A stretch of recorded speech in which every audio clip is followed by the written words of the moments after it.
Assalamualaikum guys, selamat bertemu kembali dalam YouTube channel saya guys. Ini adalah model kedua yang dilancarkan oleh Yamaha guys. Inilah model yang paling saya rasa dinanti-nantikan oleh peminat Yamaha Malaysia. Itu kita ada XSR 155 guys. Ya, sudah masuk dekat Malaysia. Jadi ini adalah reka bentuk dia. Ala-ala new retro gaya scrambler guys. Ganas tipe design guys ya. Terutama yang ada datang dengan fork USD fork yang color gold ni memang cukup cantik. Lain tu dia punya sport trim pun lawa, color emas guys. Awak tengok logo Yamaha dia pun memang cukup style. Jom kita tengok sikit. Lampu dia.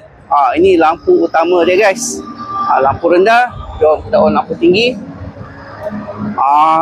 Ini lampu tinggi dia. Style gila guys.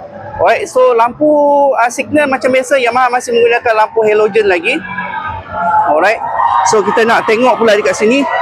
Meter menggunakan meter digital, meter bulat. Design motor ni banyak menggunakan konsep bulat-bulat lah.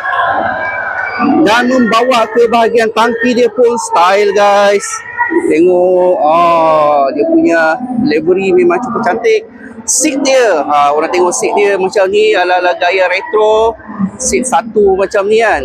Tengok ni ada lagi 3 lubang ni. Gaya scrambler mesti kena ada benda ni guys, 3 lubang ni kan.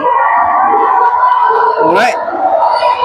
So dari segi design belakang macam ni design dia guys. Garang, tengok exhaust dia pun garang guys. Lampu belakang dia pun stylo.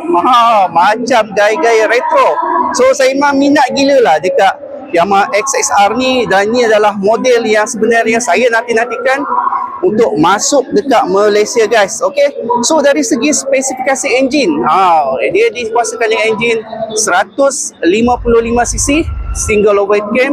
Ada sistem VVA yang mana motor ni mampu menghasilkan kuasa sekitar 19 horsepower dan juga 14.7 Nm of torque. Ada assist and slipper clutch. Ada juga ABS. Okay. So itulah sedikit spesifikasi enjin motor ni. Alright. So dari segi sistem braking dia, ini sistem braking dia. Depan menggunakan single brake disc, 2-port caliper. Saiz tayar depan ni 110, 70, rim 17. Style juga tayar dia. Dan juga dia punya rim, korang tengok. Garang guys. Okay, so dekat belakang ni saya suka guys. Sebab dia bagi korang terus tayar yang besar guys. Itu belakang ni bersaiz 140, 70, rim 17. So orang tengok tayar dia bagi pun ada tayar dadu-dadu sikit. Boleh main dekat jalan yang lasak, jalan yang bergerabel sikit kan. Boleh main motor ni. Alright. So selain itu juga dia ada satu lagi warna lah. Ini warna silver dia guys. Warna silver dia ni more simple. Tengok banyak menggunakan tema hitam. Dan juga lebih simple lah compare dengan yang warna hitam ni guys. Warna hitam ni bagi saya memang garang lah. Okay. Dari segi harga jualan pula, Yamaha XSR 155 ni dijual pada harga RM12,998. Okay. So bagi saya satu harga yang masih boleh dengar lagi kalau ikutkan dengan apa yang dia tawarkan. So macam korang okey ke tak dengan Yamaha XSR 155 daripada Yamaha ni? Okey tak? On, start on.